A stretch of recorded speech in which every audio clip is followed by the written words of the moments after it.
Bonjour à vous. Comment cultiver la conscience d'unité? La conscience d'unité se vit au présent.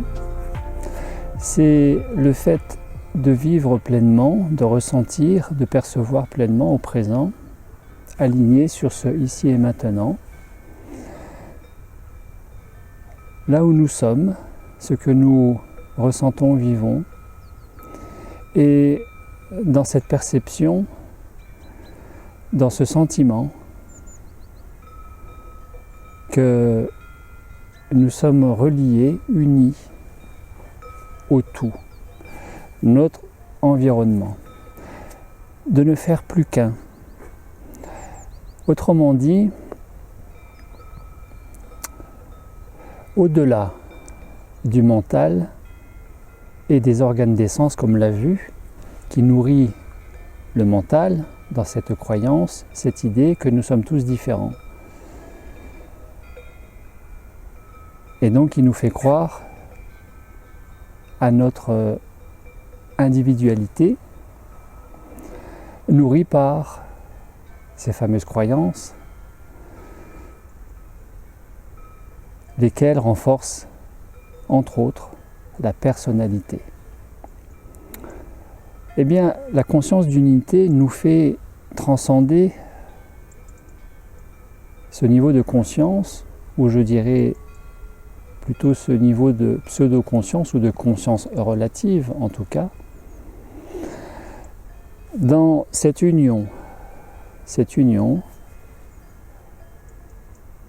à ce qui est, avec soi, en soi, au travers de soi, et avec le tout, qu'il soit humain, animal, végétal, minéral, conscience d'unité, conscience déployée, parce que reconnecté à l'essence du vivant, de la vie, essence de nature subtile, vibratoire,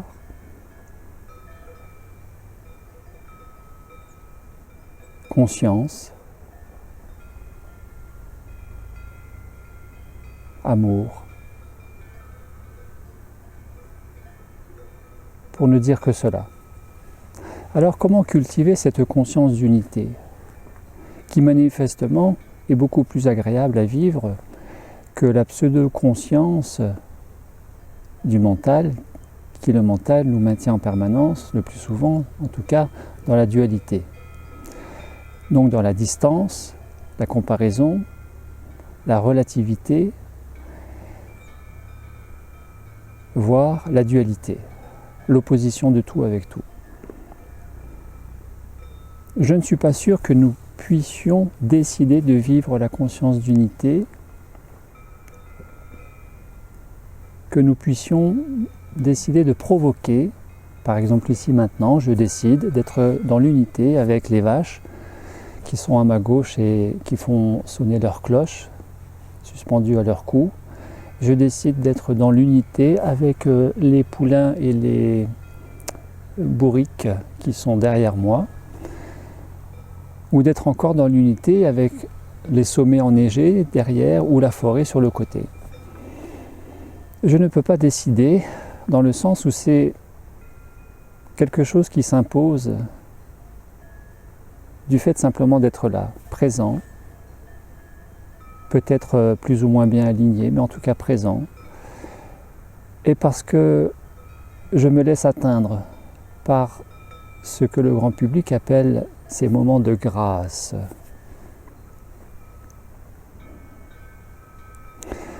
Comment faire si nous ne pouvons pas le provoquer? Je crois que nous pouvons nous mettre dans cette disposition face à ce qui est dans cet entourage, cet environnement, ce cadre, ce décor, à commencer par prendre conscience de ce qui voit et qui nous relie ou qui nous distancie de l'intérieur à l'extérieur.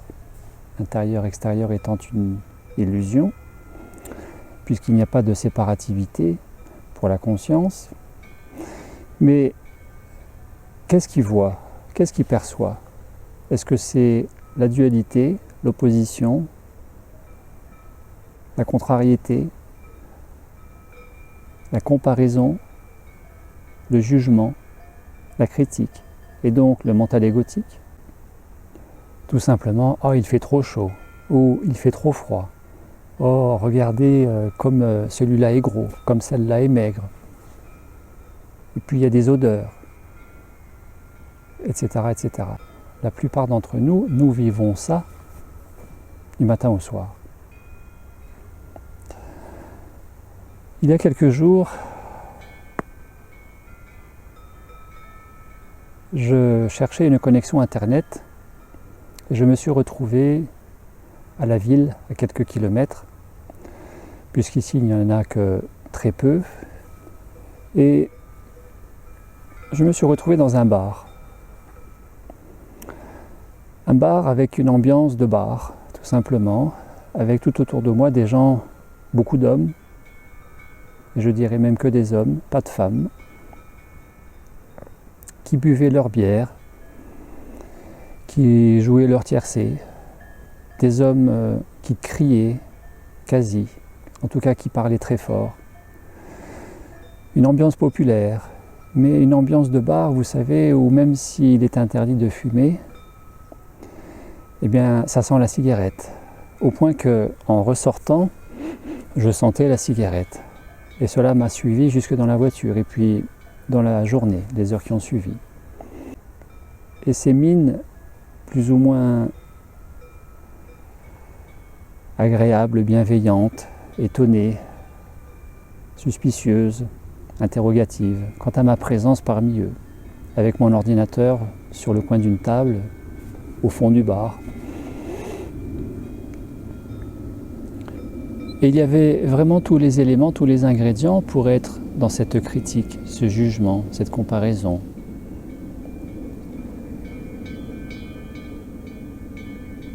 Alors qu'en même temps, face à moi et dos à moi en même temps, face à moi et dos à moi, sur la table en face, il y avait ce père de famille avec cette petite fille, 6 ans, 7 ans, 8 ans maximum, dont je n'aurais jamais vu le visage jusqu'à ce qu'il s'en aille, et qui m'a interpellé. Je me suis dit, comment cette petite fille peut être dans un tel endroit?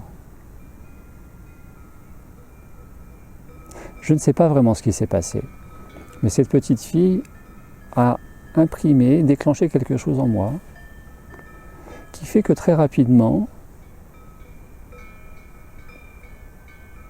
ce mental égotique, dualiste, comparatif, jugeant, qui est la tendance de tout le monde, tendance, je dis bien, plus ou moins fort,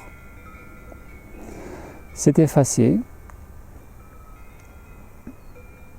et que je me suis retrouvé être chaque personne jusqu'au serveur, je me suis retrouvé être dans un véritable sentiment expansé, grandissant, enveloppant, comme une montgolfière que l'on gonfle et qui est de plus en plus grosse et qui remplit de plus en plus d'espace, eh bien je me suis retrouvé dans cette expansion à partir du cœur qui m'exprimait une joie profonde, silencieuse, de bien-être, véritablement de bien-être dans cet endroit, dans ce bar. Et même au-delà de ce bien-être de joie, avec moi-même, quelque chose d'indéfinissable. D'être joyeux dans cet endroit, avec ces gens qui parlaient très fort, qui étaient bruyants, qui sentaient la cigarette, avec ces bières, ces émanations d'alcool, avec ces ventres bedonnants, avec ces gens plus ou moins bien habillés. Et pourtant, sans rien chercher, sans rien provoquer, sans rien faire pour, j'ai fini par ressentir une complicité, une proximité, comme si c'était ma famille. Et de percevoir dans ce qui était très fort ici, un amour qui allait vers eux. Non seulement, mais aussi vers les lieux, vers les murs, vers ce vieux papier défraîchi au mur, cette vieille peinture, ces plafonds jaunis, ces chaussures plus ou moins crottées de terre, pour certains, car il y a pas mal d'agriculteurs dans le secteur. Et il n'y avait plus aucune différence, distance, nuance. J'étais chacun d'entre eux, j'étais tout à la fois et rien en même temps, dans le sens où le Gabriel, l'individu, et il semblerait l'ego, s'était effacé. Alors comment faire pour vivre cela?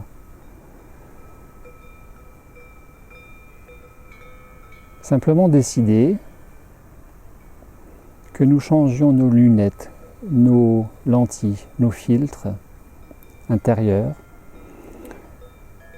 parce que nous pouvons au minimum prendre conscience ce qui voit en nous quand nous voyons. Est-ce que c'est l'ego, le mental, qui est jamais content de rien et qui critique, qui a toujours quelque chose à dire, qui a toujours à ramener sa fraise, comme vous le savez très bien? Ou alors nous pouvons aussi décider de mettre cela en veilleuse et de nous ouvrir, Non pas à partir de là la tolérance, l'acceptation, la résignation, qui tout doucement, vous le savez aussi, glisse vers la fatalité. C'est comme ça. Non, c'est pas comme ça, c'est comme nous décidons de vivre à chaque instant, au quotidien, avec nous-mêmes d'abord, et puis dans notre relation aux autres. Soit à partir de ceux qui critiquent, de ceux pour qui il y a toujours quelque chose à dire, soit à partir de ce foyer central, notre véritable QG, le quartier général, le cœur. Et peut-être de laisser émaner cette joie et cet amour pour la vache, pour le poney, pour la brebis, pour les arbres, pour les pierres qui ont servi à consolider ce mur devant lequel je me trouve, derrière cette église et ce petit cimetière de village de montagne. Exactement comme cette fois où j'ai accueilli chez moi cet homonyme Gabriel, un Gabriel, qui quand je lui ai ouvert ma porte, j'ai découvert un individu longiligne, filiforme, enrhumé, légèrement voûté, au profil leptosome, et qui était sur un mode relationnel plaintif. Ça n'allait pas, il n'était pas en forme, il était malade. Et donc qui commençait déjà à m'énerver parce que c'était le miroir de moi-même que je ne voulais pas voir dans le possible, quant à être à son image. Tout simplement parce que je me suis construit avec cette idée de la force, qu'il fallait être fort, costaud, qu'il fallait tenir, qu'il fallait relever les défis, qu'il fallait avancer. Donc, me montrant l'exact opposé de ma propre programmation, que je ne pouvais pas regarder. Et puis, arrivé le temps de midi, de l'accompagner à ma table, que j'accompagnais moi-même avec un verre d'eau ou une tasse de thé, je ne sais plus. Il y a quelques années, c'était en 2014, c'était en 2013 ou 2014. Et puis d'être sur ma gauche, arrivé au dessert pour lui, pour ce Gabriel et ce Didier qui étaient aussi avec nous, nous étions 3, de sortir une pomme et de commencer à la croquer. Et alors de ressentir véritablement cet énervement à son comble, tout simplement parce que J'ai passé mon enfance avec une mère qui a jamais cessé de me dire ferme ta bouche quand tu manges. Vous savez, le fameux et elle de me dire ferme ta bouche quand tu manges. Et donc de projeter sur cet invité, Gabriel, la programmation maternelle et qui activait chez moi une certaine irritation, agacement, voire colère.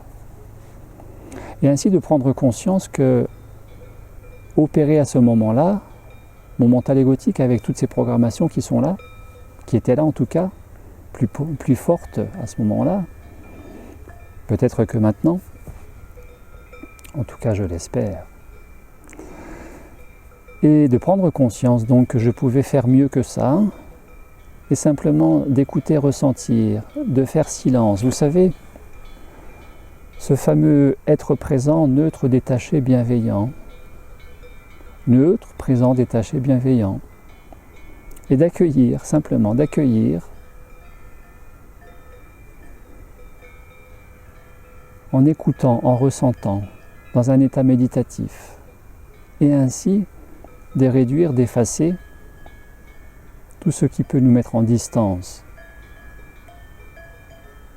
de la différence qui dérange toujours, parce que ce n'est pas à notre image. Et très rapidement, ça m'a pris